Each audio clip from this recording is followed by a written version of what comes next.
Salutations, geeks et geekettes! Aujourd'hui, dans la collection Angoisse, je vous présente le Digipack combo Blu-ray 2 DVD plus livret de Le survivant d'un monde parallèle avec l'acteur que vous avez déjà vu dans la collection Angoisse de Harlequin. Et aussi, on a Jenny Agutter qui est l'actrice du Loup-garou de Londres, par exemple, ou aussi qui jouait Joanne dans Chucky la poupée de sang, donc le deuxième jeu d'enfant. Voilà, je suis très fan de Chucky, je pense que vous le savez maintenant. Le survivant donc d'un monde parallèle, cette fois-ci sur la tranche, il y aura bien le titre plus l'image. Nous sommes sur un film de 1981, c'est un film australien.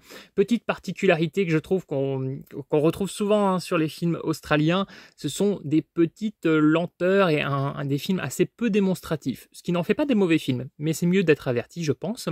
Voilà, donc le film, vous l'aurez en français et en anglais sous-titré, pour la version courte, qui est une version de 82 minutes.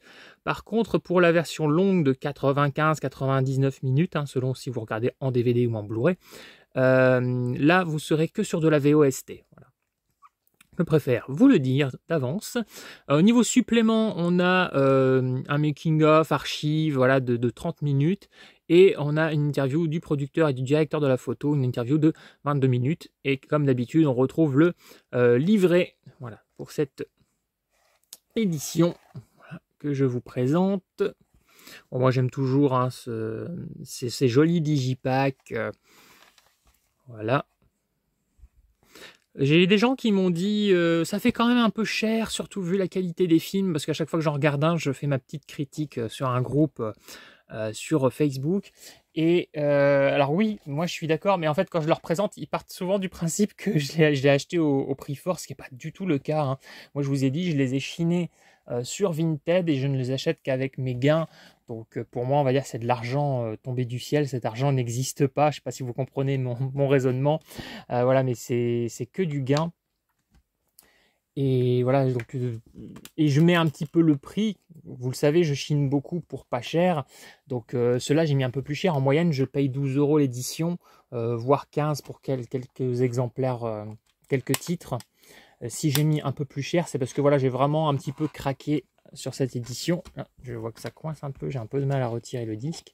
J'avais craqué sur cette édition et puis j'avais eu beaucoup de gains Vinted, donc j'ai décidé de me faire plaisir.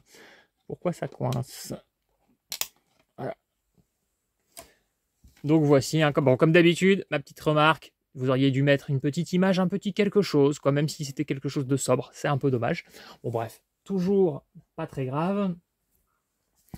Donc, qu'est-ce que je disais? Comme je ne suis pas en live, vous ne pouvez pas me répondre. Je disais, je ne sais plus. Donc, bref, tant pis, voilà, trop de mémoire. Je vais vous montrer aussi le livret. Donc, film que j'ai apprécié, ce film. Je pense par contre qu'il faut être averti qu'on est encore sur du film australien, peu démonstratif et un tout petit peu perché. On avait déjà eu le cas sur Harlequin. Moi, j'avais un tout petit coup de barre, alors rien qui m'a gâché le film, mais voilà, je sentais que, voilà, heureusement que le film n'était pas un peu plus long encore, surtout que du coup je l'ai regardé en VOST, puisque je n'ai pas regardé la version courte, j'ai regardé directement la version longue, donc a priori, tel que le réalisateur le voulait. Voilà, j'ai préféré directement regarder cette version. Je ne sais pas si je jetterai un coup d'œil à la version courte. Je pense que je vais me renseigner d'abord pour savoir si le montage est différent. Si le montage est différent, je regarderai la version courte. Quand je dis l'ordre de montage, je veux dire. Si c'est exactement le même film, mais qu'il y a des scènes en plus, des scènes coupées, qui sont intégrées au film, bon, je me contente de la version longue. Parce que là, j'ai vu la version longue, j'estime pas qu'il y a des scènes en trop ou quoi que ce soit, ou une scène qui gâche le film. Donc voilà, je me renseignerai avant, et si je vois qu'on est sur le même film, mais que la version courte, c'est simplement qu'ils ont été un peu frileux, ils n'ont pas osé montrer un ou deux plans, voilà, je me contenterai de la version longue. Dites-moi si vous avez vu ce film, ce que vous en avez pensé. Alors c'est un peu particulier, je ne vais pas trop m'étendre sur le sujet parce que le but ça serait de ne pas spoiler, il y a tout un mystère, on joue beaucoup sur le mystère, sur le suspense, comme souvent sur les films australiens, je ne sais pas si c'est une question de budget ou si c'est comme ça qu'ils aiment raconter leurs histoires, mais c'est vrai que du coup on est beaucoup sur une sorte d'enquête, pour trouver le pourquoi du comment. C'est pas mal, c'est intéressant, mais je peux comprendre les gens qui se sont ennuyés sur ce film. Donc pareil, ce film, je vais vous le conseiller parce qu'il est intriguant, parce qu'il sort un petit peu de la norme habituelle, de par son traitement, de par son sujet, de par sa révélation finale, mais c'est lent. Donc n'hésitez pas à le regarder, mais quand vous êtes dans de bonnes dispositions. Qu'est-ce que je pourrais vous dire d'autre? Alors le final, il faudrait que je le revoie, parce que, donc oui, je vous disais, j'avais un petit coup de barre, ça m'a pas empêché de savourer le film, mais j'ai senti que si j'avais une petite pointe de fatigue supplémentaire, j'aurais un peu décroché du film, et j'ai bien aimé le final, enfin j'ai bien aimé l'idée, la révélation, mais à cause de ce petit coup de barre, je ne sais pas si j'ai trouvé ça un peu plat quand même, un peu long pour peut-être pas grand-chose, ou si c'est la petite fatigue qui a agi. Je pense avoir bien compris le pourquoi du comment, mais ayant un tout petit doute, vu que c'est quand même une œuvre légèrement perchée, pour moi ça nécessitera un second visionnage pour m'assurer que, voilà, que le film est vraiment aussi bien que je le crois. Ça me fait un peu le même effet sur Harlequin, c'est drôle du coup parce qu'on retrouve le même acteur et ce sont des films australiens qui ont un peu cette particularité, et je me souviens de films où je me suis dit ouais, je sais, j'ai bien aimé, et en même temps je sais pas si j'ai si bien aimé que ça, il me faudra un second visionnage. J'avais pensé ça de Amsterdam, je sais pas comment on le prononce, pareil, qui était un film australien qu'il faut que je revoie. J'ai un peu oublié ce film, je l'ai vu il y a très très longtemps, mais je me souviens que j'avais ressenti ça aussi. Bref, mon petit ressenti sur les films fantastiques australiens.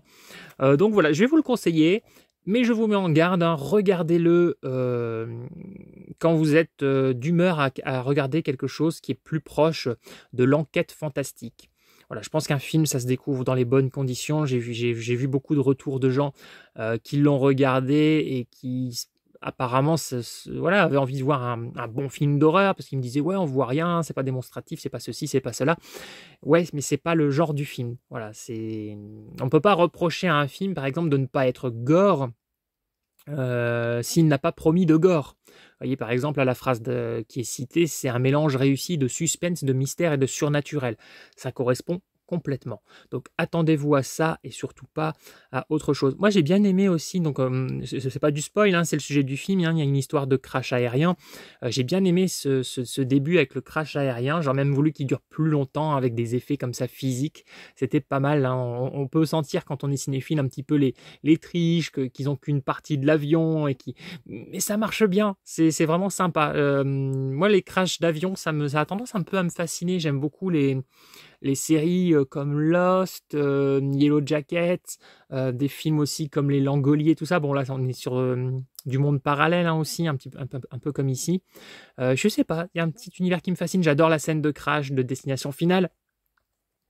Donc voilà, si vous avez un peu des titres comme ça, d'œuvres un peu mystérieuses, fantastiques, bien foutues avec des crashs d'avion, n'hésitez pas, pas forcément des petits films catastrophes à la con qui passent sur M6, vraiment des films teintés de fantastique, comme tout ce que je vous ai cité avant, Lost, Yellow Jackets, ce genre de trucs. Si vous avez des titres à me suggérer, n'hésitez pas.